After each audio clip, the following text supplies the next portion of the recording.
Welcome to the basement. We start today's show with an apology. I must apologize for my judgment and for my taste in wearing this jersey and subjecting you to this vile sight that I'm going to be showing you for the rest of the show today. I am wearing a number 48 Chicago Bears jersey. It's ugly as hell. It's not something I'm proud of, but there is a story behind it.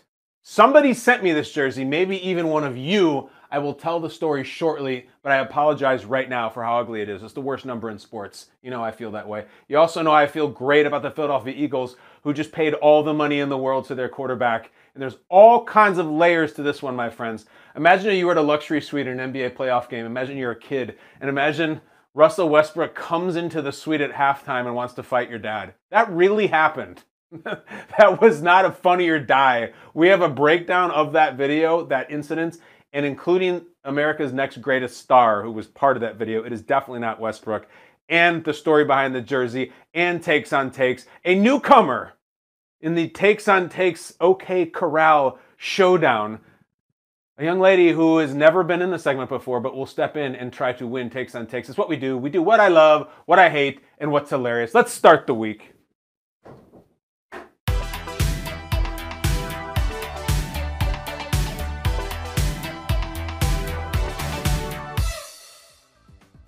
Oh, I love an NFL news bomb. You're going through a reasonably uneventful Monday in the NFL calendar before the NFL draft. You're coming off the weekend. Maybe you saw Super Mario. Maybe you saw Air. Maybe you did nothing and just sat on your button. And as that Monday afternoon starts to kick off, you start to see, oh my God, the Philadelphia Eagles, the reigning NFC champions, have locked up their very young, talented, promising quarterback, Jalen Hurts. Jalen Hurts. $255 million extension over just 5 years. That is $250 million.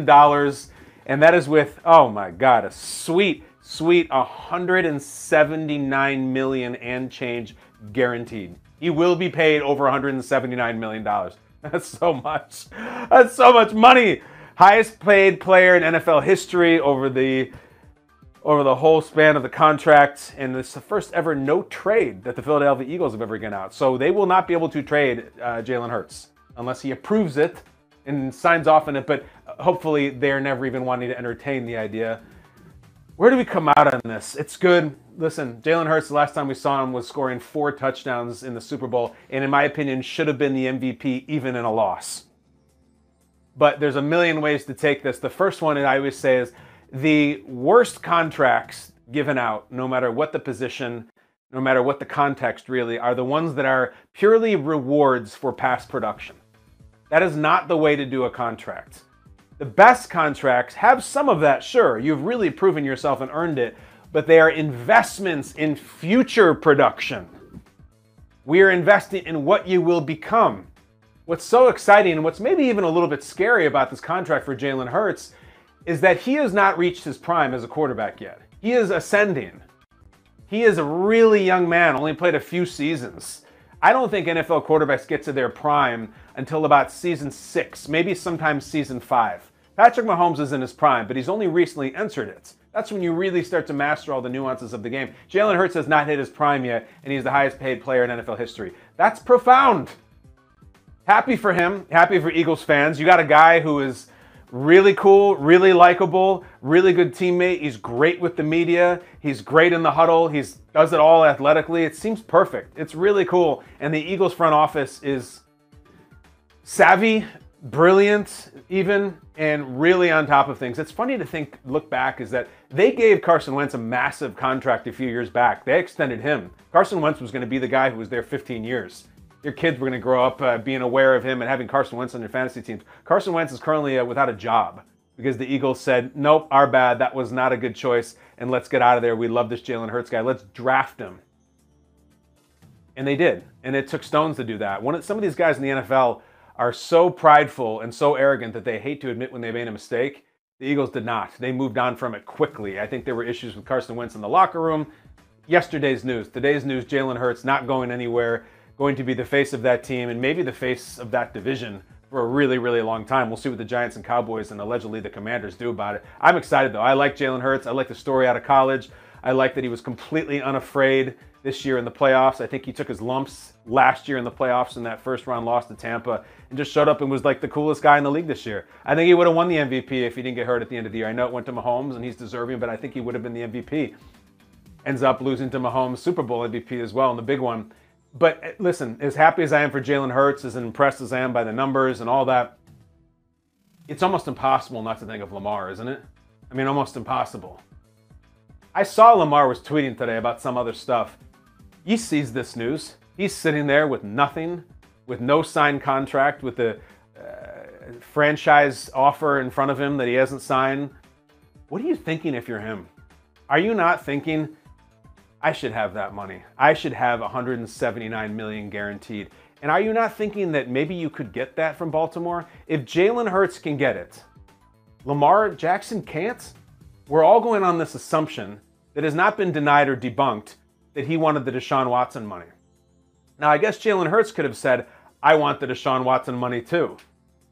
But either he had the self-awareness or the business savvy or the representation to say, no, that's crazy. That's an outlier contract that was done under very strange circumstances, and it was reckless, and it was probably never going to happen again. So let me just get this incredible offer that is not close to that in guaranteed money. It's really not. It's what, $40 million less than Deshaun Watson guaranteed? But it's $180 million guaranteed. I think I'm going to take it. If you were Lamar Jackson, you see the Deshaun, if you're Lamar Jackson and you see not the Deshaun news, if you're Lamar and you're looking at Twitter today and you see the Jalen Hurts news, do you not call Baltimore and be like, let's talk? Can we do that? I've had a new perspective, a fresh perspective. I see a guy who's young, who's really athletic, who's a good leader, whose teammates like him, who do a lot of the things that I do, and he just got $180 million guaranteed. I want that deal. Never mind the Deshaun Watson deal. I want that. I want the Jalen Hurts deal. And does Baltimore not say, well, that's great to hear, Lamar. Let's talk. We'll send you over something right now. And I'll go a step further. I have a lot of respect for Lamar in the fact that for whatever his reasons are, he's not really giving them very clearly. He doesn't have an agent. Maybe he doesn't believe in them. Maybe he wants to represent himself. Maybe he doesn't like to give away the commission. Whatever it may be. Maybe it's just pride. I don't need that and I'm doing my own thing. Fine. Can you not call maybe his agent, Jalen Hurts' agent? It's a very, very ambitious, very successful, very determined woman named Nicole Lynn. I've gotten to meet her before. There's a story out there that she sent Jalen Hurts kind of a Hail Mary email when he was coming out. It says, I'd love to represent you. She does represent him. She just got him the biggest contract in NFL history. Lamar, would you not call her? Would you not say, I love what you did. I'm really impressed. Do you think you could help me get this deal done with the Ravens? This is a woman. This is a woman of color. This is a woman who's incredibly successful, incredibly respected, professional, determined, is going places. Just did the biggest contract in NFL history for a guy who's not been in the league as long as Lamar has. Do you not call her and say, I'm going to actually change my stance. I would like an agent and I would like you. Very impressed. Can you help me? I want to play football this fall and I'd like a long-term deal. Do you think you could get me something similar or maybe even slightly better because I've been on the field more than Jalen Hurts? I don't know. If that doesn't slap you upside the head that you're sitting there, you don't have a contract, you really don't have a team. And right now, this guy, Jalen Hurts, just signed the biggest contract ever. And Joe Burrow's going to sign a contract. And Justin Herbert's going to sign a contract. And you're sitting there looking at your phone. I don't know. I respect a lot of what Lamar stands for. I would want to get this deal done now. I'd want similar terms. I'd adjust my stance if I'm going for Deshaun Watson money. And I might just text this agent and say, hello, this is Lamar. Can we talk? Maybe you'll have a deal done by the end of the week, man. He should be under contract. If Jalen Hurts is, Lamar Jackson should be. Let's get to what I hate, though.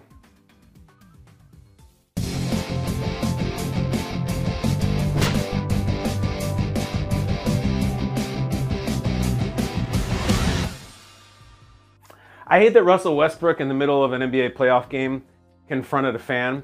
And if you didn't see this, it's not even what you think. It's not you go over to the sideline and say, shut up, sit down. That's happened a million times with a million players. Russell Westbrook got into the fan's seat. And not just the seat at courtside or a few rows up. Inexplicably, in uniform, in the middle of the game, Westbrook got into a suite. He walked right into a luxury suite in the middle of the game to confront a fan and tell him to shut the bleep up. Have you seen this? Do we have the video? Let's roll the video. I want to see this thing. Westbrook walks in.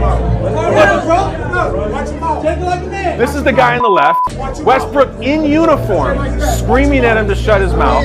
Stunned people sitting around with plates of mac and cheese and beers. Other people rolling their camera. Now here's the backstory. This is at halftime. This is at the end of halftime. This arena, apparently, in Phoenix, when the visiting players leave the court to go to halftime, there is a way that they get to the visiting locker room that goes by the luxury suites.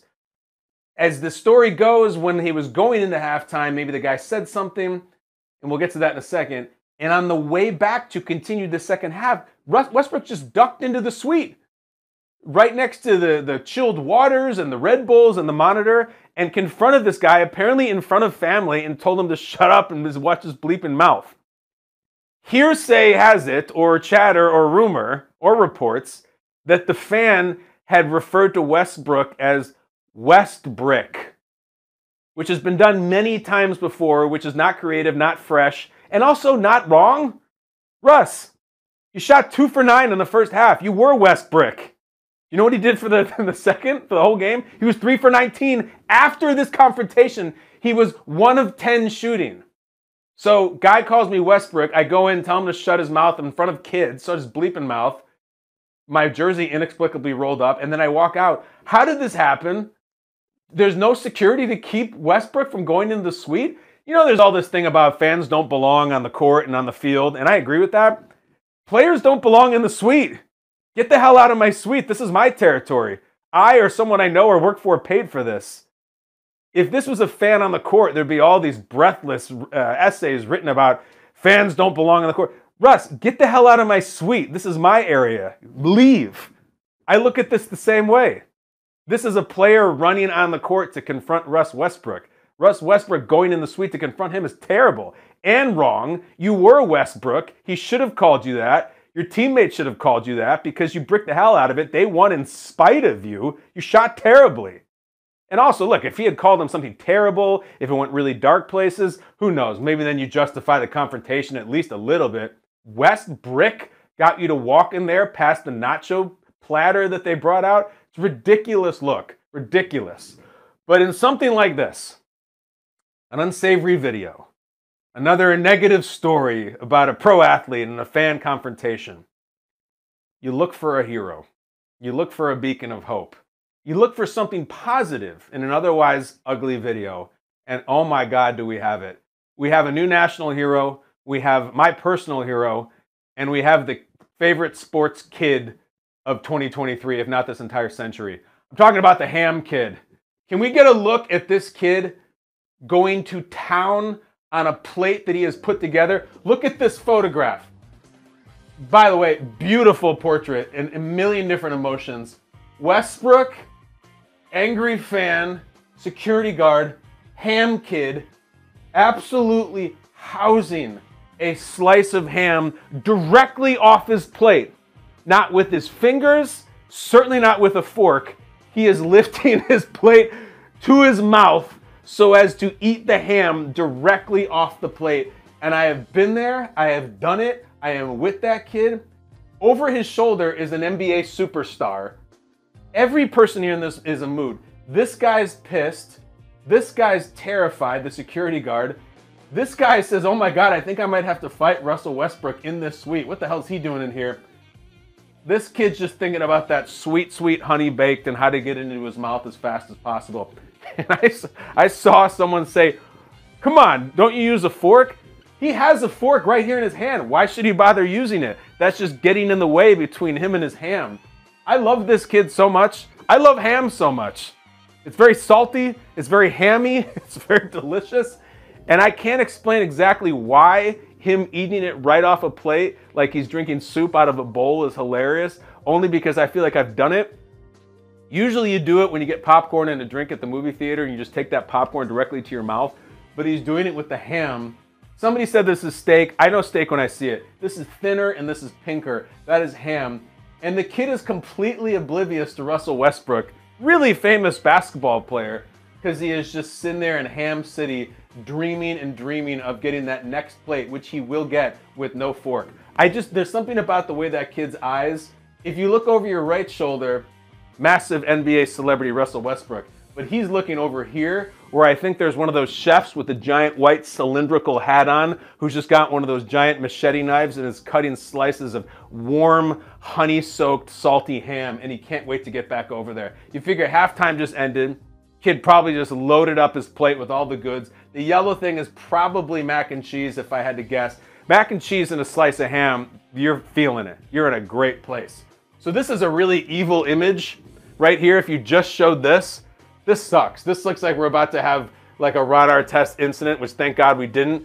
But then if you just block all this out, you're looking at a kid in pure bliss just biting into that 1/4 inch thick slice of ham. Just absolutely awesome. I love that kid. I hope that kid is appreciating things today at school, because wherever he is, he's like super famous and all his friends are like, you were in that Westbrook video and didn't you see him? Wasn't that weird? I wasn't looking. I was just eating the ham. Ham kid, you know, there's a Left Shark and Backpack Kid. There's all these, the lightsaber kid back in the day, the kid who says, I love turtles. This is one of my favorite little internet video guys ever. And if he's just sitting there eating ham with a knife and fork, whatever, he's a kid. Awesome. I'm gonna ask my wife if we can have ham tonight for dinner. And when she puts out the fork and knife, I'm gonna say, no, honey. I do this to honor the Phoenix area ham kid, eat it right off the plate. Love that kid. The Russell Westbrook thing is really terrible and ridiculous. And like, just look at this image. I think the worst play, you know who's the most upset in this whole picture? It's not him. It's right here. He's like, oh my God, what is Russ doing? He has a Gatorade in his hand with the label off. I don't know what he's doing that, but he feels like he's about to be in the mix of punches because all of this guy's body language says, I'm ready to go. I don't want to mess with that guy in the Jordans and the golf shirt. This kid though, sweet, sweet, sweet bliss. I love Ham Kid. If anybody knows Ham Kid, will you just tell me as a fan? It's this guy who lives in New York and does a show out of the basement. I love it. Ham tonight in honor of him. Let's get to, somehow that wasn't what's hilarious. I don't know how, but it's because what I'm wearing is the true star of that segment. Let's go to what's hilarious.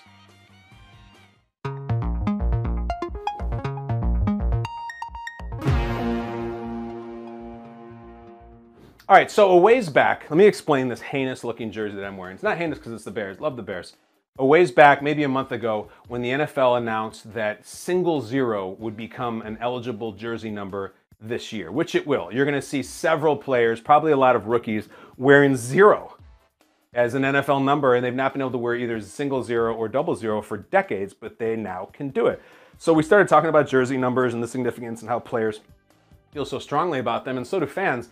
And it brought up the question, what's the worst jersey number? In the NFL, in all levels of football, and all sports. We all talked about it down here in the basement. We examined the different numbers. A lot of you submitted numbers you thought were terrible. And sure enough, here's a clip of myself standing right here announcing what I think is the worst jersey number in sports. I think the worst jersey number in team sports, I think it's 48. In fact, I know it's 48. 48, it fails the test of you immediately think of an iconic player, let alone a Hall of Fame player wearing 48. When I hear the number 48, especially on the football field, I just think it's the long snapper. That's a good take by that guy, because it usually is the long snapper. So I say that, and that was weeks ago. Yesterday, on a Sunday, inexplicably, I hear a little, like a knock at my door. Oh, who's here on a Sunday? Is a friend's coming over? I open the door, and there's nobody there, but there's a package there, and the truck's driving away. Oh, thank you. I pick it up. It's one of those loose packages, not a box. It's one of those that's wrapped in like a plastic wrap, so there's something soft in there. And it says my name on it. And I open it up, and it's from NFLshop.com. And I pull it out, and it's a Bears 48 jersey. You want to know whose name on the back? My name's on the back, Brandt 48. Now, so I go, oh, some comedian watches the show, sent me a 48 jersey. I wonder who it is. So I reach in the bag to get the little card, a little slip. Nothing else in there. No packing slip. There's no receipt with a little memo on it. Hey, heard you didn't like this number, LOL, from whoever. There's nothing in there. No note, no receipt, no memo, no post-it note, no nothing. I don't know who sent me this jersey. I don't know. And I was talking to Brooke about it. She's like, what? Like, was it someone who watches the show? And I said, I don't know how they would have my address, but It could be the Bears, who have my address. I've worked for them before. They might have thought it was funny. It could be the league itself. I don't know who it is. But I have it, and I got the Papa Bear Hallis initials on it and everything. And again, they personalized this sucker. Of course, they would have to, because no one else wears 48. You can't buy a star wearing 48. They don't sell those. No one wears 48. And I have it. And if you want to know, how does it feel to wear this jersey? How do you feel wearing 48? I feel slow. I feel really slow. I feel like a terrible NFL player. I feel like I'm about to get a tap on my shoulder and say, turn my playbook in. I feel like I'm the 7th safety invited to training camp, and this was the only number available. And I feel like I'm going to get cut. And I feel like if I don't get cut, I'm going to change my number. I feel very slow. I feel unathletic. To quote my brother Jason McCourty in the morning, if we see a safety wearing 48, believe me, our offensive coordinator is going deep on the next play. Why? I don't know. It's just slow. It's a terrible number. There were some people when I came out and said 48 is the worst number in sports. They came out championing Daryl Moose Johnson. I love Moose. I feel like in a lot of ways I was raised on Moose. Emmett's fullback, multiple Super Bowl champion. He was 48. Got it. Granted, Moose was a big fullback, and his job was to run into people for Emmett, and he did a great job, and he's a great broadcaster. That's one. Torrey Hunter, absolutely electric baseball player, 48 for some reason. I don't know why. But that's pretty much the list. Moose Johnston, as great of a player he is not a Hall of Famer. Torrey Hunter, I loved watching him, but it's a different era, years and years ago. That's the list. Out of 99 numbers, I can go through almost any other number and tell you an immediate Hall of Fame player or superstar. At 48, I'm working pretty hard. So this brings me to the point. This is a whodunit and a who sent it. Whoever did this watches the show pretty closely, which means you're watching now. I would like a hand in the air to tip the cap. I appreciate the 48. As terrible as I look, and as unathletic as I'm becoming as I get older, I feel like this accelerated the process. This put 10 years on me. I am a safety right now who runs, like an NFL safety who runs a 4.75 40. I'm a corner who runs 4.6. It's not a great look. So please, whoever sent it to me, I would like to know. I would like to hear from you. If you want to call in, if you want to call our phone number, 252-4-BRANT, call, leave a message explaining who you are. Text me, tweet me, because I'm the only person in the world who has a 48 jersey out there. I'm the only one. Never mind if my name wasn't on the back. There is not another jersey on the streets, in the arenas, in the stadiums, certainly not on the field wearing 48. I'm the guy, and I will continue to wear it, but I'd like to know who sent it, because you're a funny little SOB, and I'd like to give you proper credit. Let's move on to something that we call, takes on takes. Missing the syrup for your pancakes? Or just ran out of your favorite coffee creamer? Hate that. With DoorDash grocery delivery, you can get what you want right when you need it. You've trusted DoorDash to deliver your restaurant favorites, and now you can get grocery delivery that actually delivers too. With thousands of grocery stores to choose from, you'll find the best in your neighborhood and boost your local economy with each and every order. You'll get exactly what you ordered, or we'll make it right. So sit back and enjoy quality groceries just like you picked them yourself. Want even more value? You can save on all your grocery and restaurant favorites with a $0 delivery fee on all eligible orders with a Dash Pass membership. Get 50% off your first DoorDash order up to a $10 value when you use code BRANT at checkout. Limited time offer, terms apply. That's 50% off up to $10 on a $15 minimum subtotal and $0 delivery fees on your first order when you download the DoorDash app in the App Store and enter code BRANT. Do not forget, my friends, that's code BRANT for 50% off your first order with DoorDash.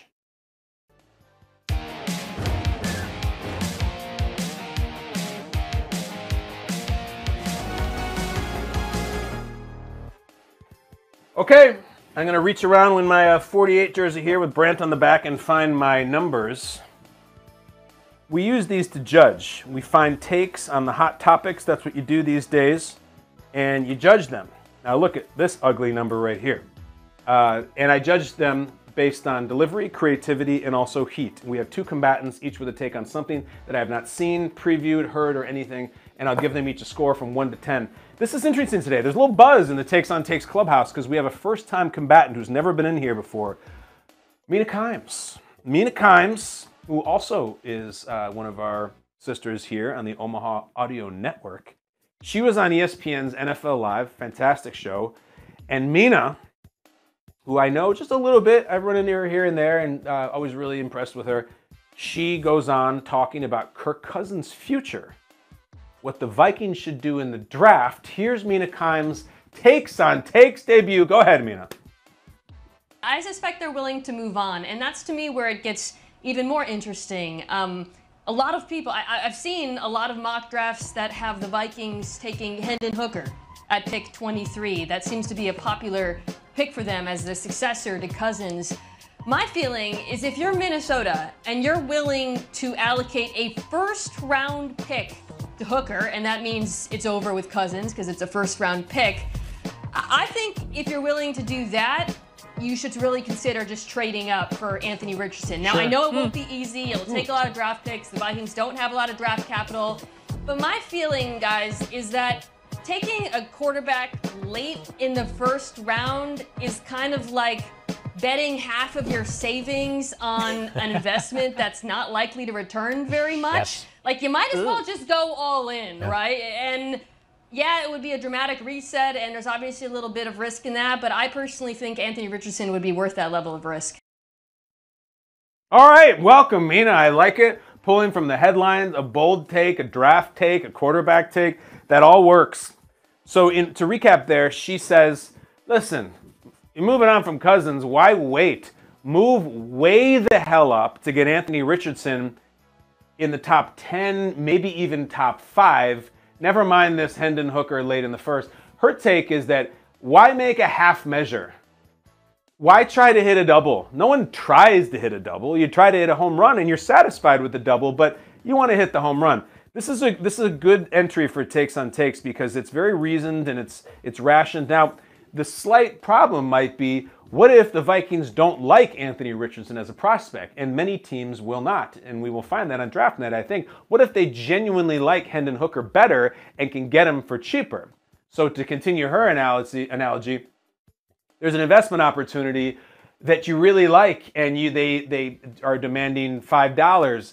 But there's another one that more people like that is demanding $10. She says, well, you should do $10 for that one. Why do the $5 one? I might actually like the $5 one more, and I might have a reason for that. And so, shoot, man, I like this one more. I would have paid $10 for this one if you're offering it at $5. I'm not going to move up to just to pay more because everyone else says. This is good. This is really solid. The delivery is good. The creativity, I'm not hearing a lot of that. The Vikings should move up for Anthony Richardson, and there is some heat in there. So I'm going to give Mina a 7. That the Vikings, who have a starting quarterback who finished in the top 5 last year in touchdown passes and yards, never mind that, should move way the hell up into potentially the top 5 to draft a rookie quarterback who started 13 games. Guys, that's heat. As I was recapping it there, I almost put it at an 8, but I'm going to keep it at a 7. It's her takes on takes debut. She has no prior scores. We're going to go to someone, though, in the opposite corner who does have prior attempts, doesn't have a win.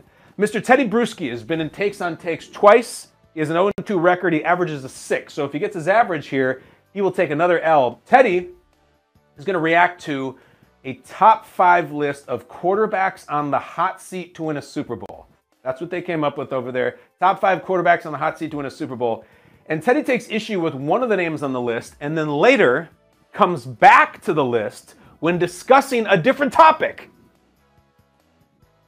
To be on this list, expectations have to be real, right? They have to be realistic. And I don't think Dak Prescott even belongs on this list because it's not realistic for him to get to the Super Bowl because first of all, they have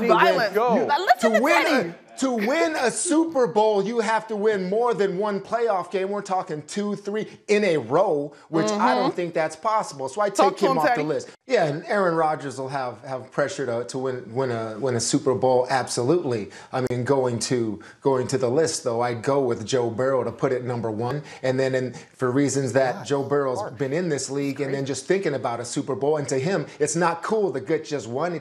He wants to get multiple. That's the cool thing now, especially Burrow, who has that mentality. And Dak Prescott doesn't belong on that list. He belongs on a list that says to look competent in the playoffs. Tedy, whoa. Tedy is choosing violence. Wait a minute. It wasn't. We weren't going back on the list. We were just talking about Rodgers, but fair enough. I got a problem with the list, man. This is great. I have no problem with that. I love that he did that. he's like, enough about Rodgers. I want to go back to that crazy list. The reason you do those lists is to get reactions like that. There's top 5 reasons you do top 5 lists. All 5 of them are to get reactions. That's it. You just want people to react. You're not supposed to dive deeper into it. You just want people to be like, oh, that's good or that sucks. Normally it's that sucks. And Tedy's take is that Dak does not belong on the list because he doesn't even qualify as eligible to win a Super Bowl. That's heat, guys. That's originality. All he's ever done at best is win 1 playoff game, and we're saying Dak's going to win a Super Bowl? Pretty good. It's harsh. It's critical. You don't see a ton of that often, especially against the Cowboys in the offseason. We always try to build them up, and Dak's the Walter Payton Man of the Year. He's going not only in the segment to say he doesn't belong on it, but I love putting it in reverse, and backing it up to once again hit it in a segment we're not even asking about it. I like the Vikings going up to get Richardson and just jumping ship from Cousins. It's a good take. Can I beat that? The problem is I can't find the number that I need, and I feel like maybe my 9-year-old was down here messing with the number, so that might affect things. Let me think. 7, 9, 6, 3, 5, 10, 2, 1. Tedy, I'm giving it to you. I'm giving you an 8. And I like Tedy because Tedy is not some of this scathing take type guy. He's an analysis guy, and he looks at the film and talks about the storylines and does a really good job. But for him to just really break character and say, what is this list? Why is he even on it? Which is gratuitous. You didn't need to do that. But I like gratuitous takes. That shows personality. It breaks the format. It punctuates the dreariness of off-season NFL analyzing top 5 lists. What do you think of this list? That guy shouldn't be on it. Tedy, you just got your first win. Welcome. I'm glad for you, Tedy. I got to work with Tedy before the Super Bowl. We were on stage together doing this event in Arizona, and I don't know him really well at all, but he was so nice and super professional, very cool. I'm very happy. Tedy Bruschi over Mina 8-7 in a nail-biter takes on takes. I absolutely love it. But I got to get out of here in my 48 jersey, guys. So before we say goodbye, let's go to the Skycam. Let's venture over to the Skycam. I will go by Pearl Jam guy and Ben Wallace. I hope Ben was listening earlier in the show when I referenced the Malice in the Palace. He was very central to that little skirmish. But he's going to watch me throw a dart. We have Ben up there because he's the worst free throw shooter in history, and on this court, so am I. I'm also a terrible darts thrower, but in this case, I get an 11. A nice, clean 11 to start the week. So what is topic number 11? I don't preview any of these before I see them, believe me. Number 11, the topic to end the show today is superhero you think you could take in a fight. It's tough. I mean, they are superheroes. Well, listen. I think the easy answer is Aquaman, right? No, I'm not talking about the Jason Momoa version. I'm talking about like the old cartoon one that I grew up with.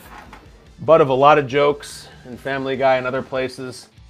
That Aquaman, that version of him, is so incredibly limited where they could be like, Aquaman, help, please, the mayor's daughter has been kidnapped and being held for ransom. And he's like, I talk to dolphins. What do you want me to do? Nothing. There's nothing you can do. Those are your powers.